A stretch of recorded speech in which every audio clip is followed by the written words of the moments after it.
terminada una larga y triste historia de decadencia y declive y comenzamos el camino de la reconstrucción de nuestro país. Para tomar dimensión de aquel momento bisagra, vale la pena recordar algunos datos que ilustran la triste herencia kirchnerista, o sea, el país con el que nos encontramos el 10 de diciembre de aquel año. La inflación era del 211% anual, la más alta del mundo en ese momento. Más de 6 de cada 10 niños estaban debajo de la línea de pobreza. El déficit era de 15 puntos del producto, ya lo dijimos varias veces, 10 puntos en el BCRA y 5 puntos en el Tesoro de la Nación. Hubo 8.239 piquetes en ese año. Recordamos todos, la 9 de julio era un buen símbolo de que no se podía transitar libremente en la República Argentina. Y 22 asesinatos cada 100.000 habitantes en Rosario, una tasa 5 veces mayor a la del resto del país. Argentina en aquel momento era tierra arrasada. La política había dejado de estar al servicio de las personas y las personas pasaron a ser mano de obra de la política. El Estado presente, tan aludido por el kirchnerismo, no se veía en más seguridad ni en mejor educación ni en mejores servicios públicos. El Estado presente era un Estado al servicio de la clase política, un botín del que servirse a costa de todos los pagadores de impuestos. A tal punto llegó la impunidad de la casta política que llegaron a mofarse de los argentinos de bien. Revoleaban bolsos, hicieron vacunatorios VIP, liberaron presos, organizaron fiestas durante la pandemia mientras la gente no podía despedirse de sus familiares, querían cuidar a los enfermos en las camas cuchetas de Baradel y anunciaban los datos del COVID con la payasa Filomena. Llegaron a la mesa contra el hambre o a la mesa del hambre en autos de lujo, se beneficiaron de la obra pública y los seguros del Estado, mandaban a sindicalistas a controlar precios, midiendo el tamaño de las góndolas con un metro. En el contexto de la invasión a Ucrania, el presidente Fernández anunciaba el inicio de la guerra contra la inflación, combatían la violencia de género inaugurando bancos rojos, impusieron el lenguaje inclusivo para todos los documentos del Estado, inauguraban hospitales sin insumos, gastaban el dinero de los contribuyentes en bubucelas, geles íntimos y penes de madera, regalaron bicicletas y viajes de egresados, pusieron como canciller a un funcionario que mostró severas dificultades en el uso del idioma inglés, se aliaron a Irán, Cuba, Nicaragua y condecoraron al dictador Maduro y hasta navegaban en yates en el Mediterráneo mientras la vida de los argentinos empeoraba cada vez más. Esa era la Argentina con la que nos encontramos el 10 de diciembre de 2023. Una Argentina pobre, caótica e insegura, donde el ciudadano promedio no tenía forma de prosperar. Por eso, la reconstrucción a la que aludía el presidente se ancló en 3 mandatos esenciales, condición necesaria para que la gente pueda ejercer su libertad y progresar. 1.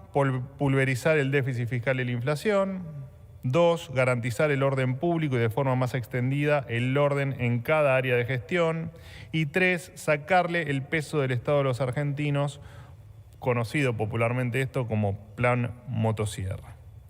El objetivo final de esta reconstrucción es que los argentinos recuperen su libertad de emprender, de trabajar, de estudiar y de formar una familia, su libertad de formar su proyecto de vida acá, en la Argentina, y de construir el futuro que siempre quisieron. Pasados estos 2 años, el primer eje, pulverizar el déficit fiscal y la inflación, muestra cifras contundentes. Estos 2 años, Argentina alcanzó un superávit primario del 1.8% el año pasado y del 1.5% este año, siendo así la primera vez en 124 años que el país tiene 2 años de superávit fiscal, por supuesto, libre de default. La inflación, que corría al 1.5% diario en diciembre del 2023, hoy corre al 2% mensual y acumula en el año una variación del 24,8% frente al 211% anual previo al comienzo de nuestra actual gestión. El cepo cambiario no existe más desde abril del 2025. Fue una aberración confiscatoria que jamás debió haber existido y que en la Argentina kirchnerista quisieron vendernos como una solución definitiva. así como el dólar soja, el dólar Coldplay, el dólar Qatar y algunos de los otros delirios de la Argentina populista. Hemos vuelto a la normalidad. La deuda pública consolidada disminuyó 50.000 millones de dólares, lo que convirtió a este gobierno en el primero en desendeudar al país en décadas, por lo que no hay nueva deuda. Le recordamos al gobernador de la provincia de Buenos Aires que sin déficit no hay nueva deuda. Producto de la solidez macroeconómica, el riesgo país hoy se ubica en torno a los 634 puntos básicos y Argentina volvió al mercado de capitales, un hito importante en el camino hacia una economía normal. Como consecuencia del orden económico y principalmente de la baja de la inflación, la pobreza pasó del 52,9% al 31,6% según el INDEC, que dicho sea de paso es un organismo autárquico y que mantiene al mismo director, a su mismo titular, desde el gobierno anterior. El salario formal privado, que se ubicaba en torno a los $300 cuando asumió el presidente, hoy se ubica en los $1.100 y los jubilados, que durante el gobierno de Alberto Fernández habían perdido el 40% de su poder adquisitivo, hoy actualizan mensualmente acorde a la inflación. La actividad económica, que en el cuarto trimestre del 2023 había caído un 1,4% del producto, creció 7,2% desde diciembre de 2023 hasta el último dato de septiembre de este año, que es por supuesto el último dato conocido. El excelso trabajo del ministro de Economía Luis Caputo y de su equipo económico, de su gran equipo económico, logró que Argentina vuelva a ser una tierra de estabilidad, crecimiento de la actividad de inversiones sin chamanismo económico. En el marco del régimen de grandes inversiones se anunciaron proyectos por 53.087 millones de dólares, de los cuales ya se aprobaron inversiones por 24.814 millones de dólares.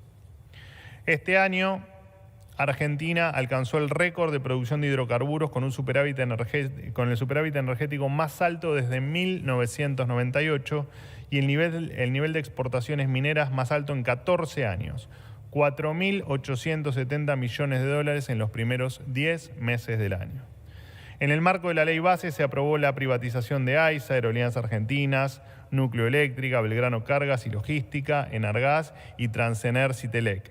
Estamos perfeccionando la gestión de las empresas públicas para sanearlas y venderlas al sector privado al mejor precio posible. Además, se avanzó con la concesión de rutas y obras de infraestructura clave como puertos y la hidrovía Paraguay-Paraná. El 10 de diciembre de 2023, algunos auguraban un dólar a 3.000 pesos y más también, ¿no? Saqueos y la caída de este gobierno a los 3 meses de gestión. Los más optimistas creían llegar a un equilibrio fiscal en la segunda parte del año 2024. En estos 2 años de gobierno pasamos de querer sacarnos de encima los pesos antes de que los devore la inflación a la tranquilidad de saber que mañana todo va a estar más o menos igual que hoy.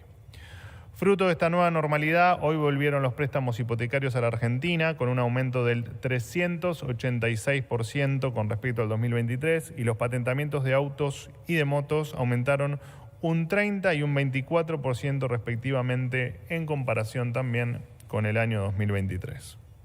El segundo eje, garantizar el orden público, mostró grandes avances gracias al enorme trabajo de los Ministerios de Seguridad Nacional, de Justicia, de Capital Humano y de Defensa.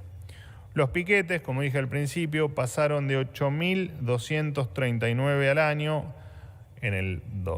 cuando iniciamos nosotros la gestión en el 2023 a 0. Esto no solo tiene que ver con el rigor del cumplimiento de la ley de las fuerzas de seguridad, hasta hace poco conducidas por la doctora Bullrich, también tiene que ver con la decisión del Ministerio de Capital Humano, liderado por Sandra Petovelo, de cortar con la intermediación de los planes sociales. Así se le sacó la herramienta de extorsión de la que Bueno, muy bien, ahí estamos escuchando a Manuel Adorni, jefe de gabinete de Ministros de la Nación, haciendo un repaso, ¿no?, de algunas de las gestiones de la presidencia de Javier Milei en cada una de las áreas. Habló de economía, habló de capital humano, por supuesto también.